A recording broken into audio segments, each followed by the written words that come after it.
Mga babae na dapat ingatan. Ako man bitaw tong uyab si mong anak. Kun mauna, pagkadagan ko na uyab sa kong anak. Oh, Paano naman kung si Junjun ang nausog? Saan siya lalawayan?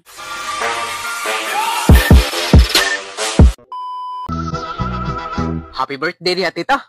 Kinsa man ka dong? Ako man bitaw tong uyab si mong anak.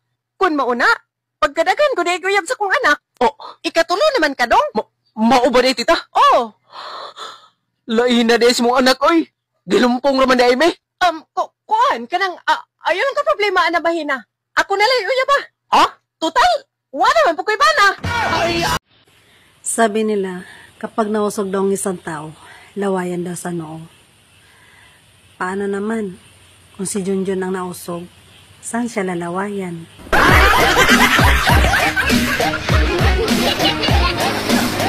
Oy, Dad. Kumain ka na ba? Oh, kumain ako sa labas. Walang iya ka. Kumain ka na. Samantalang kami nagugutom dito. Hindi ba kami kumakain? Hindi mo lang kayo inaalala. Eh kaya nga sa labas ako kumain. Ayoko makita kayo dito na nagugutom.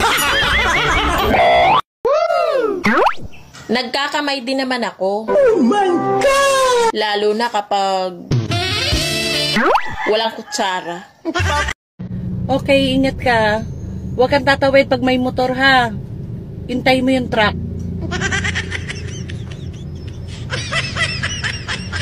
Po, may mga bagay sa buhay na hindi dapat minamadali. Tulad po ng pag-ibig, Lola. Hindi, tulad ng dahan-dahang pagtanggal ng panty mo para may thrill.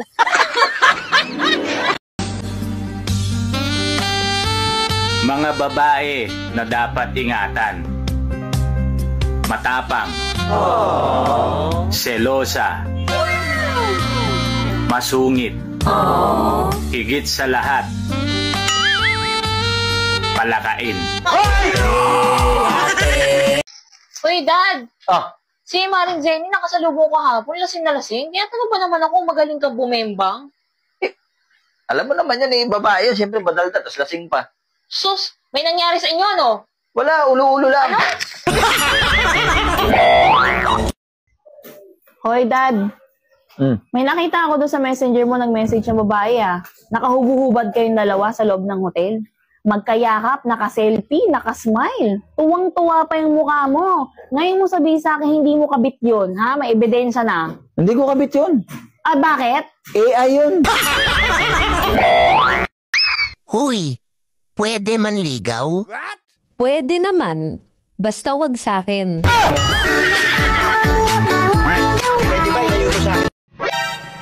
Ate, napakaswerte mo pag ako ang napangasawa mo.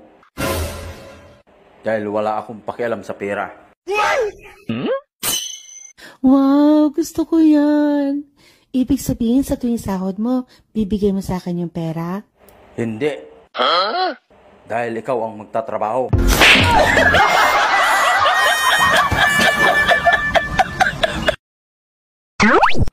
Hindi lahat ng tumatayo may paa. Bakit yung ano? Ano? Subukan mo lang magsalita ng di maganda. Basagin ko mukha mo. Ate, pwede ba akong makatikim sa'yo? Tapos nabuntis ako. Dapat panagutan mo, Eh, bakit yung kapitbahay namin? Wala naman sinabing ganyan. Bakit? Ano tinikman mo sa kanya? Ulam.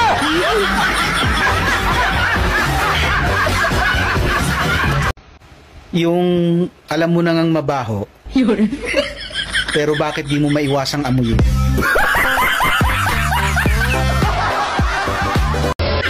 Nagugutom ka ba? Gusto mo sa'yo na tong monay ko? Hoy, lalaki. Bakit doon ka natulog sa kwarto ni Inday kagabi? Sige nga, mapaliwanag ka nga. Hindi ba nga, may sakit si Inday, kawawa naman, walang mag-aasikaso. Kaya doon ako natulog sa kwarto niya kagabi. Oo naman.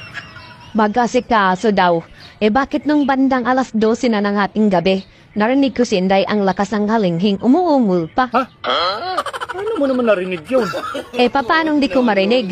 Doon din ako nakatulog sa kwarto ng driver natin. O di ba nga, magkatabi lang ang kwarto nila?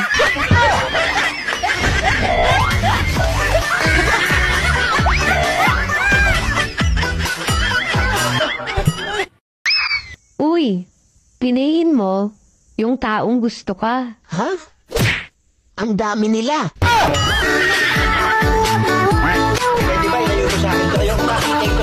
Kung ihahalin tulad mo ang utak mo sa isang bagay, ano ito? Wallet ko. Bakit? Bakit wallet? Wala kasing laman. Kaano-ano mo yung biktima?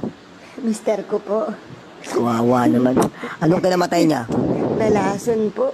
Nalason? Ba't puro gasgas at pasayan? Ayaw na kasing inumin. Nanlaban pa.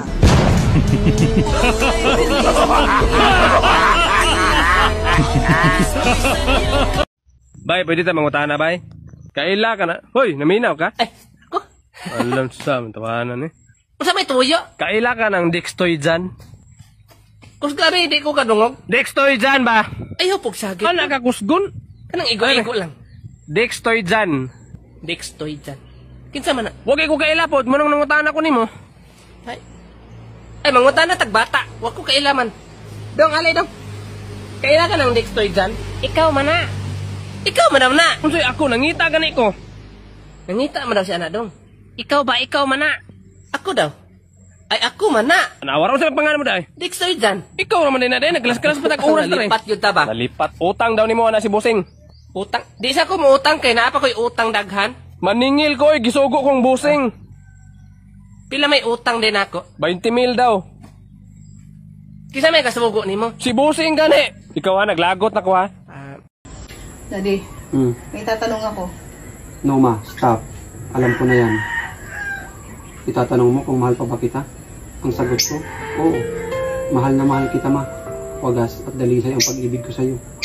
Hindi yan matutumbasan ng kahit anong material na bagay. Ikaw, at ikaw lang, ang iibigin ko hanggat ako'y nabubuhay. Itatanong mo rin kung may babae ako? Ang sagot ko, wala. Ayaw kong gumawa ng kasisira ng pamilya natin na aabot sa puntong maghihiwalay tayo. Paano na ako? Hindi ko kayang mabuhay pag nawala ka ma. Itatanong mo din, kapag namatay ka, mag-aasawa pa ba ako? Ang sagot ko, oo. Alam ko naman magiging masaya kapag nakita mo masaya na ako. O ano ma? Nasagot ko ba yung mga tanong mo? Hindi! Ala ka, apa ka, uwi mo, dami-dami mong sinabi. Bakit nagdrama ka na dyan? Ano ba tatanong mo? Tatanong ko lang, kung anong uulamin natin ngayong tanghali.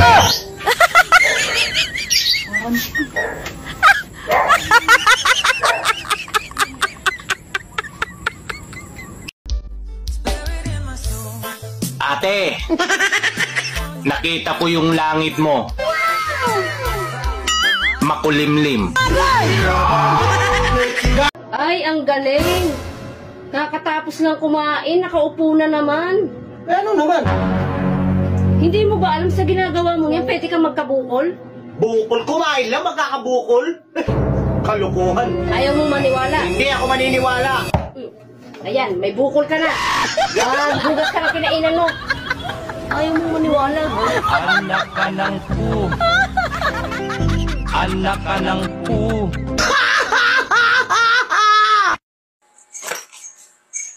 Oh, ano yung dala mo? Binigay ng kapitbahay natin. Kung ano-ano na lang binibigay sa'yo ng kapitbahay natin Oo, makakatulong ito. Kasi sa sobrang mahal ng mga bilihin. Wala ka bang binayaran dyan? Wala namang bayad to. Wala akong perang nilabas. Pero, may hiningi sa akin. May hiningi? Anong hiningi niya sa'yo? Nilagyan lang niya ng pula dito, paikot. Ba't ka pumayag? Binubula ka lang noon. Para makuha niya lahat ng gusto niya, para sundin mo lahat ng sinasabi niya. Diyan ka nagkamali. Hindi ko sinunod ang sinabi niya. Akala niya madidiktahan niya ako? Ang sinabi ko, yun ang sinunod niya.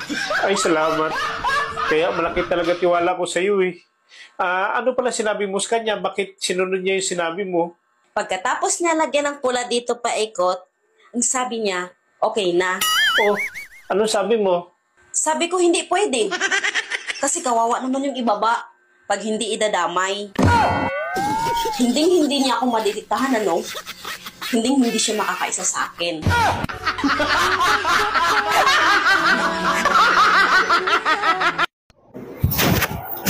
Hoy, Dad! Ay. May nag-text sa'yo. Naiwan daw niya yung panty niya rito sa kwarto natin?